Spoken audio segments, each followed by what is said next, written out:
Hello everyone, I Pratham Giri welcome you to my YouTube channel royal institute. तो आज की इस वीडियो में हम पढ़ने क्या वाले हैं। आज की इस वीडियो से हम क्लास 8 ज्योग्राफी का एक नया चैप्टर स्टार्ट करने वाले हैं जिसका नाम है हमारा रिसोर्सेज। ये हम जो चैप्टर करेंगे वो एनसीईआरटी के अकॉर्डिंग करेंगे। So let's start our video without delay.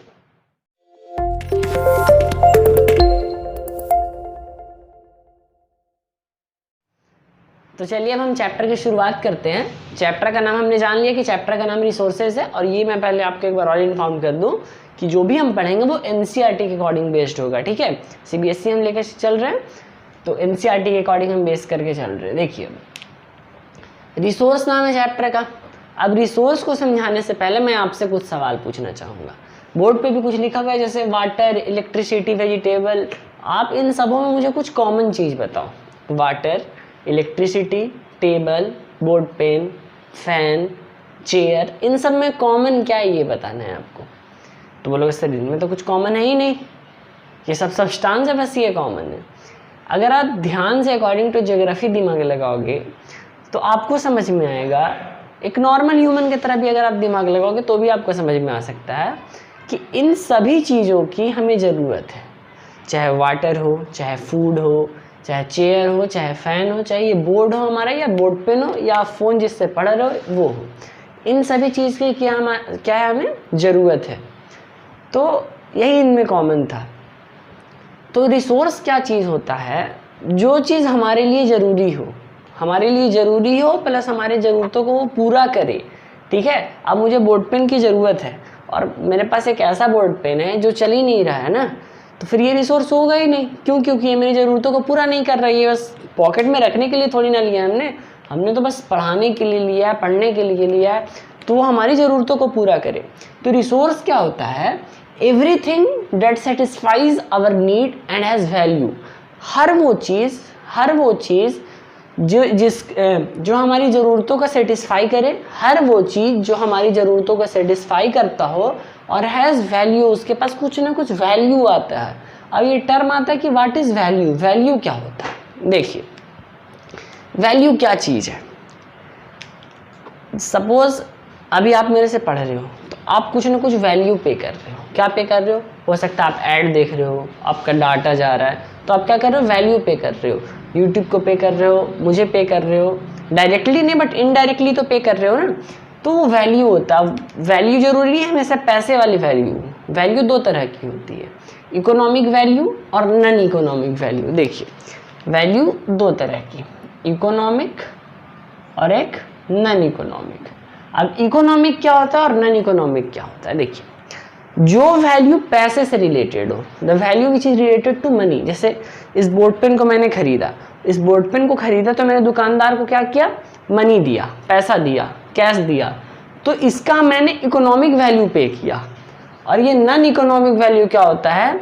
जैसे हम वाटर पीते हैं, वाटर छोड़ो, आप हवा को ले लो, हवा हम ले रहे हैं, ऑक्सीजन हम इनहेल कर रहे हैं, तो क्या ऑक्सीजन को हम कुछ पैसा पे कर रहे हैं नेचर को? गॉड बोल रहे हैं तुम मुझे पैसा दोगे तब तुम्हारे घर पे ऑक्सीजन आएगा? नहीं ना, ऑक्सीजन सबके पास है।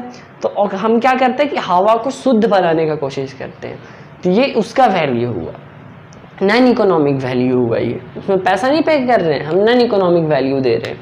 तो वैल्यू दो तरह का, इकोनॉमिक और नॉन इकोनॉमिक। रिसोर्स हमने समझा कि हर वो चीज़ जो हमारी ज़रूरतों को सेटिस्फाई करता हो और उसके पास वैल्यू हो। वैल्यू होने का मतलब आप फिर एक बार और डिटेल से समझो। सपोज गोल्ड होता है, ठीक है, रास्ते में फेंका हुआ रहता है, कोई उससे पूछता ही नहीं, कोई नहीं पूछता, तो वो रिसोर्स नहीं होता। रास्ते में फेंका हुआ है, लोग देख रहे हैं, इग्नोर कर रहे हैं, किसी को कोई लेना देना नहीं है गोल्ड से, तब वो रिसोर्स नहीं है। क्योंकि अगर वो रिसोर्स होता तो उसके पास वैल्यू होती, और वैल्यू वाली चीज़ों को कोई क्यों फेंकेगा? अगर मेरी कुछ वैल्यू होगी तो आप कुछ इग्नोर थोड़ी ना करोगे, आप तो मुझसे पढ़ोगे ना। अब मैं पढ़ाऊंगा ही नहीं अच्छे से, रिसोर्स का काम ही नहीं करूंगा, आप यहाँ आए हो समझने के लिए, अब मैं आपको नहीं समझा पाऊंगा, फिर आप मुझसे क्यों पढ़ोगे? फिर मैं आपके लिए रिसोर्स नहीं रहूँगा, है ना। अगर मैं आपके काम आ रहा हूँ, आप मुझे वैल्यू पे करो, तब मैं रिसोर्स हूँ। लेकिन उस गोल्ड वाले की अगर बात करें तो गोल्ड फेंका हुआ है, कोई उसको वैल्यू नहीं दे रहा है, कोई देख भी रहा तो इग्नोर करके चला जा रहा है, किसी को कोई लेना देना नहीं उससे, तब वो रिसोर्स नहीं होता है, क्योंकि उसके पास वैल्यू नहीं है। हमने समझा रिसोर्स का डिफिनेशन कि हर वो चीज़ हर वो चीज़ जो हमारी ज़रूरतों को पूरा करे और उसके पास वैल्यू हो, उसको हम क्या कहते हैं? रिसोर्स कहते हैं। और हमें रिसोर्स क्यों चाहिए? क्योंकि वो हमारी ज़रूरतों को पूरा करते हैं। ठीक है, अब देखिए एक टर्म आता है, दो टर्म है हमारे, एक टर्म नहीं है, दो टर्म है। क्या है? Time and technology. टाइम और टेक्नोलॉजी, ये दो टर्म है हमारे। ये क्या है सर? टाइम और टेक्नोलॉजी। देखिए ये ऐसे दो इंपॉर्टेंट फैक्टर्स हैं जो किसी भी रिसोर्स को रिसोर्स बनाते हैं। कैसे? किसी भी सामान को ये रिसोर्स बना देते हैं। कैसे? समझिए, सपोज अभी आप जहाँ रह रहे हो वो 3 BHK घर बनाया है आपने, बगल में कुछ ज़मीन है, वहाँ पे आपके पेड़ लगे हुए हैं, पेड़ पौधे हैं। लेकिन अब हो सकता है आगे फ्यूचर जनरेशन होगी, हो सकता क्या होंगे, फ्यूचर जनरेशन हुए तो आपकी क्या बढ़ी? यूटिलिटी बढ़ी, ज़रूरत बढ़ी। अब ज़रूरत बढ़ी तो आप क्या करोगे? वो जो ज़मीन था वहाँ से आप पेड़ काट के उसको भी आप ज़मीन घर बना लोगे। यस और नो? तो पहले लैंड था, वो रिसोर्स हमारे लिए था, ऐसा नहीं वो रिसोर्स नहीं था, क्योंकि वो भी हमें ऑक्सीजन प्रोड्यूस कर रहा था, ऑक्सीजन दे रहा था, तो रिसोर्स था। लेकिन अगर हम इनडायरेक्टली थोड़ा और डीपली समझे तो वो क्या हुआ? अब हमारे लिए, सिर्फ हमारे लिए रिसोर्स बन गया। कैसे? क्योंकि हमने वहाँ का पेड़ काट दिया, वहाँ पे घर बना लिया। पहले घर नहीं था तो वो रिसोर्स का काम हमारे लिए नहीं कर रही थी, लेकिन जब घर बन गया तो वो हमारे लिए किसका काम करने लगी? रिसोर्स का काम करने लगी।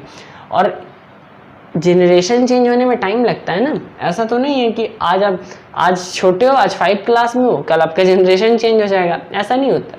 तो उसमें टाइम लगता है। और एक टर्म आता है टेक्नोलॉजी। देखिए सपोज मैं जहाँ खड़ा हूँ अभी, वहाँ मुझे पता है कि गोल्ड है, सोना है अंदर ज़मीन के। अब मेरे पास टेक्नोलॉजी नहीं है।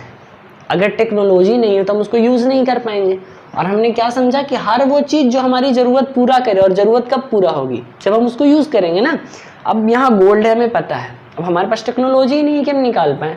अब वो निकल नहीं रहा है, अब निकल नहीं रहा है तो ज़रूरत नहीं पूरा हो रहा है। अब जब ना ज़रूरत पूरा हो रहा है तो हम वैल्यू भी नहीं दे रहे हो उसको, तो वो रिसोर्स भी नहीं हुआ।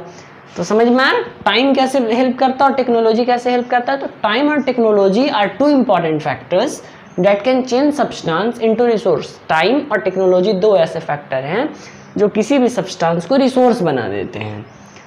उम्मीद है आपको रिसोर्स समझ में आ गया होगा कि रिसोर्स किसे कहते हैं। वैल्यू समझ में आ होगा, economic value, non economic value क्या होता है? इकोनॉमिक जो पैसे से रिलेटेड होता है, मैंने कुछ खरीदा, कुछ पैसा पे किया, यानी इकोनॉमिक वैल्यू दिया। और पैसे नहीं पे करके किसी और तरीके से वैल्यू देना, जैसे वाटर को आप देखिए, ऐसा नहीं कि मेरे घर में अगर बोरिंग है तो हम उसका वाटर दे रहे, नहीं ना, सॉरी कैश दे रहे, पैसा दे रहे, नहीं दे रहे ना।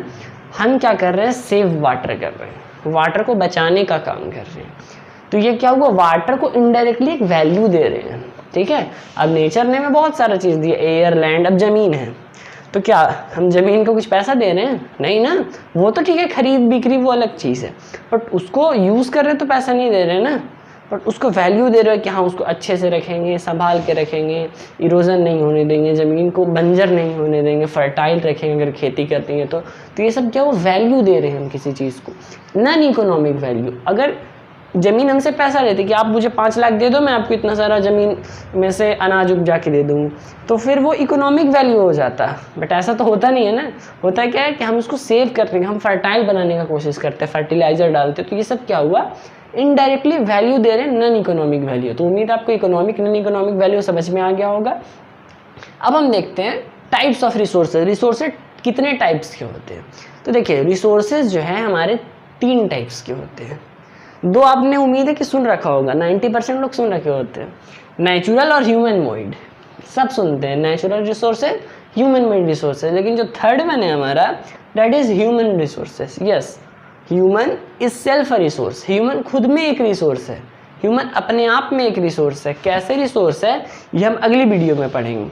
अभी देख लेते हैं कौन कौन सा नेचुरल है, ह्यूमन मेड है और ह्यूमन रिसोर्स है। नेचुरल से आपको क्या समझ में आता है? नेचुरल थिंग्स, बचपन में 1-2 में पढ़े होते हैं हम नेचुरल थिंग्स, वही नेचुरल रिसोर्सेज यहाँ पढ़ेंगे। वो रिसोर्स कैसे बनती है, कोई भी नेचुरल थिंग रिसोर्स कैसे बनती है। याद रखिए हर चीज़ रिसोर्स नहीं होती है, लेकिन हर रिसोर्स चीज़ें ज़रूर होती हैं। ठीक है, हर चीज़ रिसोर्स नहीं होती है। अब जो हमारी ज़रूरतों को पूरा ही नहीं कर रही हो, या अगर कर भी रही हो तो हम उसको कोई वैल्यू नहीं दे रहे, ना ही इकोनॉमिक दे रहे हैं, ना ही नॉन इकोनॉमिक वैल्यू दे रहे, तो वो रिसोर्स नहीं है। ठीक है, ह्यूमन मेड रिसोर्सेज पढ़ेंगे कि ह्यूमन मेड थिंग्स कब रिसोर्सेज बन जाती हैं। Human resources.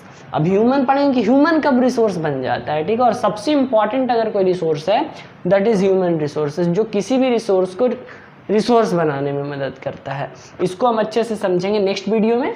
तो इस वीडियो में हम लोगों ने रिसोर्सेज समझा, वैल्यू समझी इसकी, और टाइम और टेक्नोलॉजी के बारे में देखा। नेक्स्ट वीडियो में हम पढ़ेंगे नेचुरल रिसोर्सेज को, और उसको भी क्लासीफाई किया जाता है, उसको पढ़ेंगे। तो वीडियो को देखने के लिए थैंक यू। तब तक के लिए जय हिंद, वंदे मातरम, भारत माता की।